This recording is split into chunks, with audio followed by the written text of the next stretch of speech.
Selamat siang semuanya. Kami dari kelompok 2 yang akan membahas terkait struktur dan utilitas Hotel Lenora Bandung. Saya akan memperkenalkan kelompok saya, yaitu terdiri dari 4 orang. Yang pertama itu ada Nana Aditya, yaitu akan membahas tentang struktur atas. Kemudian ada Erwin Saiful Bahri yang akan membahas tentang struktur bawah. Yang ketiga itu ada Anggun Dwi Pratiwi yang akan membahas lubung bangunan. Kemudian ada saya, Argidono Kafit, yang akan membahas tentang MIP.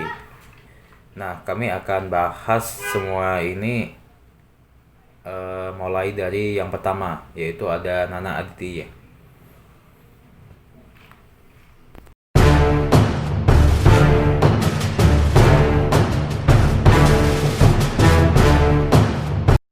Assalamualaikum warahmatullahi wabarakatuh. Saya Nana Aditya. Di sini saya akan menjelaskan tentang struktur atas pada bangunan tersebut. Pada bangunan ini, struktur atasnya memiliki atau menggunakan besi WF yang mana memiliki kekuatan tinggi dan kekuatan daya tarik maupun daya tekannya. Oleh karena itu, besi WF menjadi elemen struktur yang memiliki batasan yang sempurna akan menahan jenis beban tarik aksial, jenis beban tekan aksial dan lentur dengan fasilitas serupa dalam pembangunannya dan strukturnya. Kepadatan besi baja WF ini memiliki kepadatan yang tinggi, tapi rasio berat antara kekuatan komponen baja WF juga tinggi sehingga tidak terlalu berat dalam kaitannya dengan kapasitas muat beban. Sistem konstruksi baja WF pada bangunan merupakan kombinasi dari elemen struktur yang cukup rumit. Dalam sistem struktur baja WF, sistem seperti ini tujuannya dapat membawa beban dengan aman dan efektif. Semua gaya yang bekerja pada bangunan, kemudian dikirim ke pondasi. Berbagai beban dan gaya yang bekerja pada bangunan, termasuk beban vertikal, beban horizontal, perbedaan suhu, getaran, dan sebagainya dalam sebuah bangunan baja. Selalu ada unsur-unsur yang berfungsi untuk menahan gaya gravitasi dan gaya lateral. Untuk atap menggunakan atap kaca, yang mana material atap kaca sendiri dibangun untuk melindungi bagian dari hujan dan segala macam cuaca tanpa menghalangi sinar matahari untuk masuk ke dalam ruangan. Sinar matahari yang tembus masuk akan membuat ruangan lebih terlihat natural dibandingkan dengan efek cahaya yang diberikan oleh lampu. Keunggulan dari atap kaca atau atap skylight dapat yang pertama dapat memancarkan cahaya natural, yang kedua hemat akan listrik, yang ketiga ventilasi tambahan, keempat memperluas ruangan, kelima menambah estetika fasad dan desain interior, dan lain-lain. Selanjutnya adalah kelemahan dari atap skylight. Yang pertama, konstruksinya susah dan memakan waktu yang cukup lama. Yang kedua, membuat ruangan terasa panas saat suhu cuaca sedang naik. Yang ketiga, susah untuk perawatannya. Dan kelemahan atap kaca sebenarnya tidak banyak, tapi termasuk penting karena berhubungan dengan kenyamanan dan keselamatan penghuni bangunannya tersebut. Dan selanjutnya adalah struktur bawah. Struktur bawah adalah seluruh bagian struktur gedung atau bangunan yang berada di bawah permukaan tanah. Jadi apapun itu, jika letaknya di bagian permukaan tanah, maka dinamakan struktur bawah. Apakah itu basement, pondasi, slope, kolom, dan sebagainya.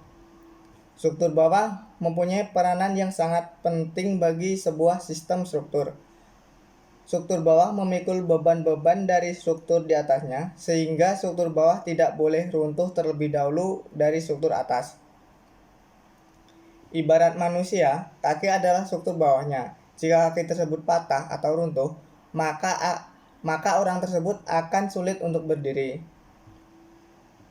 Dan karena bangunan dari kelompok kami ini termasuk jenis bangunan tinggi, maka bangunan ini menggunakan pondasi tiang pancang yang merupakan salah satu jenis pondasi yang biasanya terbuat dari beton murni, baja, bahkan kayu.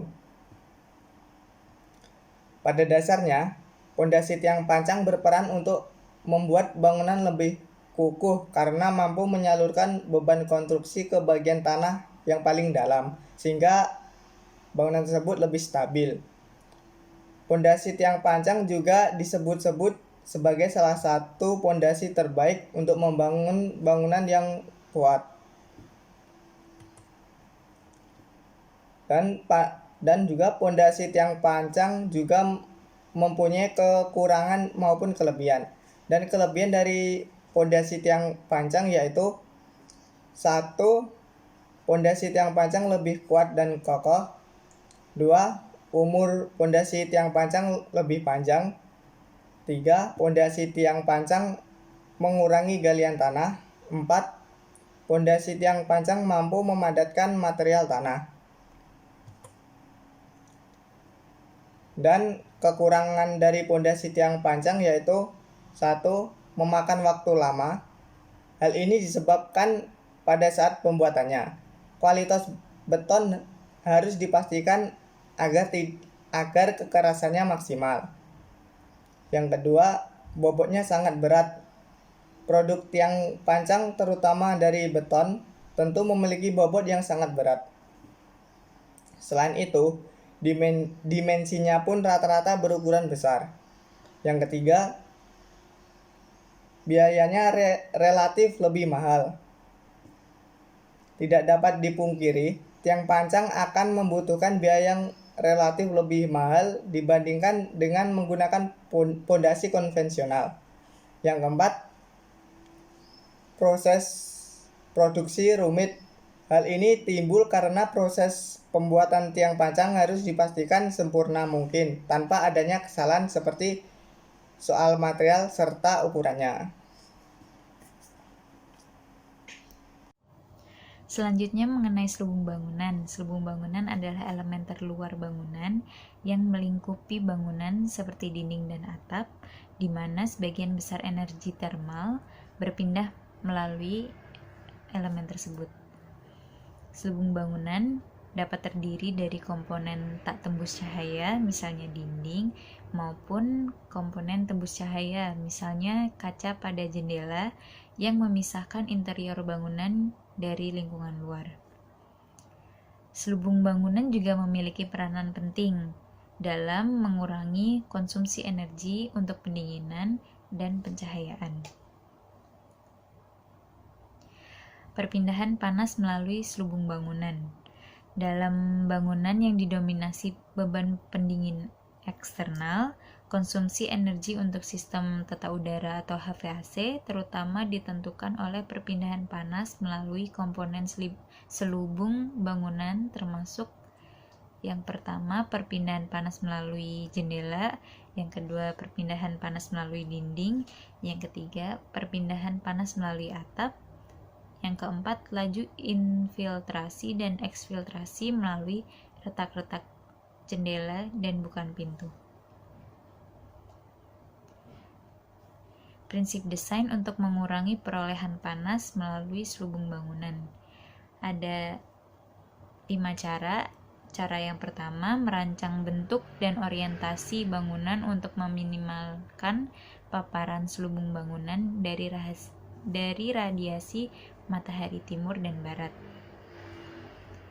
Yang kedua, mengurangi transmisi panas melalui jendela dengan mengurangi luasan jendela, menyediakan peneduh eksternal yang dirancang secara tepat, dan memilih material kaca dengan nilai SHGC atau SC yang rendah.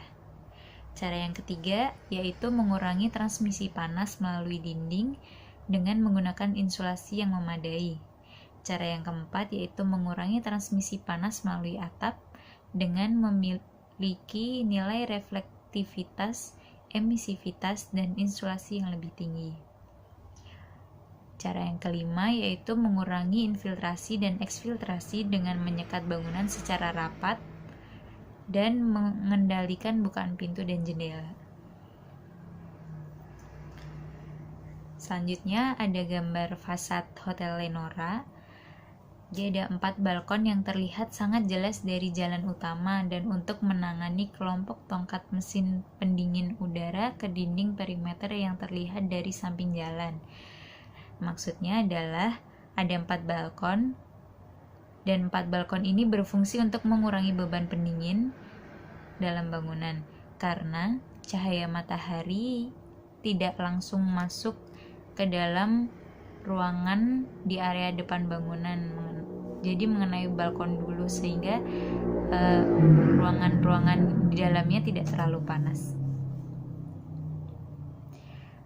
Gambar selanjutnya adalah gambar glass block pada selubung bangunan bagian samping kanan bangunan Lenora Hotel. Ini tidak hanya menjadi fasad untuk mempercantik, jadi ada maksud di dalamnya yaitu menghemat energi khususnya pencahayaan. Jadi jadi bangunan ini mendapat cahaya alami melalui susunan glass block itu. Nah, untuk yang terakhir yaitu gambar kawat harmonika pada area depan sebagai media rambat untuk tanaman. Jadi ketika tanaman belum tumbuh lebat di kawat harmonika, itu sangat baik untuk pencahayaan alami dalam bangunan. Dan jika nantinya tanaman ini sudah tumbuh lebat menutupi area depan bangunan,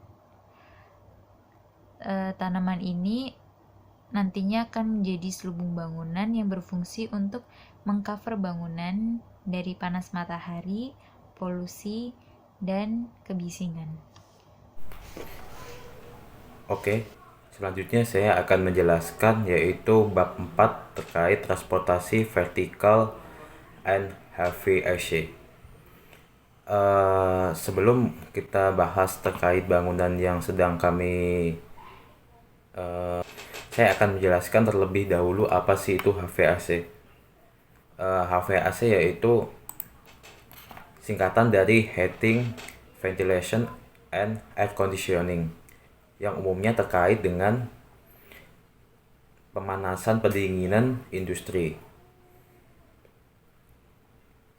HVAC adalah sistem mesin yang melakukan 3 fungsi utama dengan 3 saluran terpisah, yaitu pemanas, pendingin, dan ventilasi udara. HVAC umumnya digunakan dalam bangunan komersial atau industri.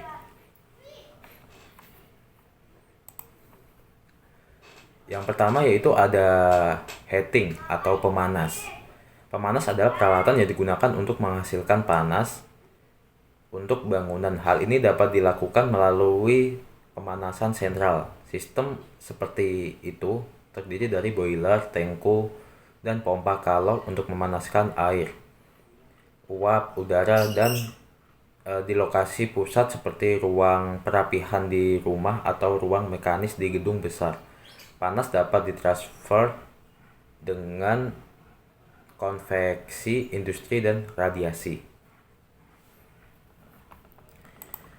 Selanjutnya yang kedua yaitu ventilasi. Ventilasi adalah proses mengubah atau mengganti udara ruang apapun untuk mengontrol suhu, menghilangkan perpaduan kelembapan bau, asap, bau, debu, bakteri di udara, atau karbon dioksida, dan untuk mengisi oksigen. Ventilasi meliputi pertukaran udara dengan luar serta sirkulasi udara di dalam gedung. Ini adalah salah satu faktor paling penting untuk menjaga kualitas udara dalam ruangan yang dapat diterima oleh gedung. Nah, ini ada contoh yaitu ada exhaust fan, yaitu sering digunakan di area kamar mandi atau enggak di area dapur. Kemudian itu ada kipas angin yang sering kita gunakan di area living atau kamar. Kemudian yaitu nomor 3 air conditioning, sistem pendingin udara. Ini sering kita jumpai hampir di setiap hari kita, baik di ruangan umum atau ruangan pribadi. Sistem ini adalah yang menyediakan katrol pendingin dan pelembab untuk seluruh bangunan bagian. Bangunan ber-AC seringkali memiliki jendela tertutup karena jendela yang terbuka dan bekerja melawan sistem yang dimaksudkan untuk mempertahankan kondisi udara dalam ruangan yang konstan. Di luar, udara segar umumnya ditarik ke dalam sistem oleh ventilasi ke bagian penukaran panas dalam ruangan sehingga menciptakan tekanan yang udara yang positif. Nah, ini untuk gambarnya. Ini ada gambar AC dan AC indoor dan outdoor AC. Ini adalah dua hal bagian yang saling berhubungan. Ini ada gambar untuk gambar hotel yang sedang kita bahas, yaitu salah satu hotel di daerah Bandung, yaitu namanya Lenora Hotel. Hotel ini udah terbangun dan untuk bangunannya kurang lebih seperti ini. Yaitu kemudian saya akan membahas hotel yang ada di Lenora ini. Nah, ini untuk lantai dasarnya sendiri, yaitu hanya ada exhaust fan di lantai di area kamar mandi, karena di bagian kamar mandi ini tidak terdapat sebuah jendela, maka menggunakan exhaust fan sebagai sirkulasi udara agar tetap terjaga. Kemudian yaitu ada yang warna kuning ini. Ini juga sama, itu exhaust, tapi ini di bagian kitchen. Jadi untuk panas dari dapur terbuang melalui exhaust ini. Nah, kemudian yaitu ada di lantai 1, yaitu ada gambar AC di setiap kamar. Nah, ini sebagai salah satu cara untuk tetap menjaga suhu yang ada di kamar ini. Meskipun ada jendela, tapi ketika malam hari jendela ini bakal ditutup. Jadi harus menggunakan AC supaya dingin. Nah, ini untuk gambar yang lantai 2-nya. Nah, ini di sebelahnya itu ada gambar outdoor AC dan juga ada indoor. Nah, kurang lebih seperti ini gambarannya untuk instalasinya. Nah, ini untuk yang lantai 3, ini yang lantai 4. Nah, ini untuk yang lantai 5. Nah, ini ada warna orange, ini adalah titik-titik outdoor AC yang ditaruh di lantai 5 paling atas. Oke, selanjutnya saya akan membahas yaitu bab yang kelima, yaitu jaringan plumbing dan electrical pada hotel Lenora ini. Nah, ini untuk gambar jaringan plumbing air kotor, air bekas, dan air hujan. Bisa kita lihat kurang lebih seperti. Nah, sebelum kita membahas pada bangunan Hotel Lenora ini, kita harus tahu apa sih itu plumbing. Plumbing adalah teknologi pemasangan pipa dan peralatan untuk menyediakan air bersih dengan tekanan yang cukup dan disalurkan ke tempat yang dikehendaki seperti toilet, kitchen, dan juga ada area taman sebagai sistem buangan, dan juga ada sistem buangan air kotor tanpa mencemari lingkungan sekitar sehingga tercipta kondisi yang higienis, yang nyaman dan diinginkan. Selain ada air bersih di dalam suatu bangunan, yaitu ada namanya instalasi air bekas, ada air hujan, dan juga air kotor. Nah, untuk bangunan di dalam instalasi plumbing ini itu terdapat 4 jenis air. Bisa kita lihat pada gambar ini. Untuk yang air bersih ditunjukkan dengan garis yang warna biru putus-putus. Nah, ini instalasi ini berasal dari toren kemudian menuju ke titik-titik kamar mandi dan juga area dapur. Kemudian yaitu ada air hujan. Air hujan itu air dari dak atap yang langsung dibuang menuju saluran di depan. Kemudian yaitu ada air kotor, yaitu bisa kita lihat untuk pipanya sendiri, yaitu berada di titik-titik kamar mandi karena terdapat sebuah kloset. Nah, kemudian yaitu diturunkan ke arah septic tank yang berada di area carport depan. Nah, kemudian dari septic tank sendiri yaitu masuk ke dalam resapan. Nah, setelah resapan baru menuju ke saluran kotak. Kemudian itu ada air bekas. Air bekas sendiri itu air yang berasal dari bekas cucian piring atau enggak air bekas kita dari toilet mandi. Nah, itu masuknya air bekas. Nah, untuk airnya sendiri itu dialirkan ke dalam resapan. Nah, seperti yang terlihat pada gambar ini. Nah, ini untuk gambar yang lantai satunya. Nih, untuk yang lantai 2, ini lantai 3. Hampir sama karena hotel ini untuk tiap lantainya ada yang tipikal juga. Nah, ini untuk yang titik di lantai 5 yaitu ada titik-titik air hujan, roof drain. Nah, kemudian masuk ke shaft supaya tidak mengganggu area dalam, maka dibuatkan sebuah kotak sendiri, itu namanya shaft. Pada setiap gedung memiliki sebuah shaft yang diperuntukkan untuk semua instalasi agar tidak terlihat.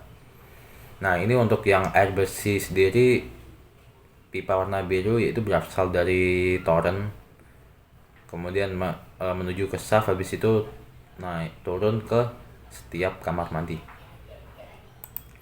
Oke, kemudian yaitu jaringan electrical. Electrical itu apa sih? Electrical adalah suatu sistem yang ada di dalam sebuah gedung bangunan,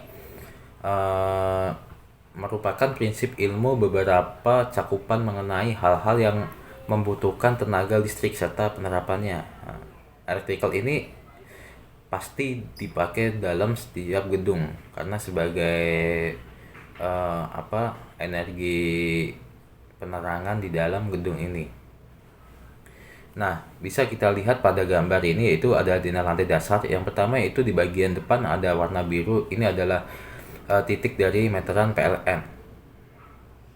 Sebelum masuk ke dalam bangunan, maka melewati meteran ini dulu. Kemudian ada MCB.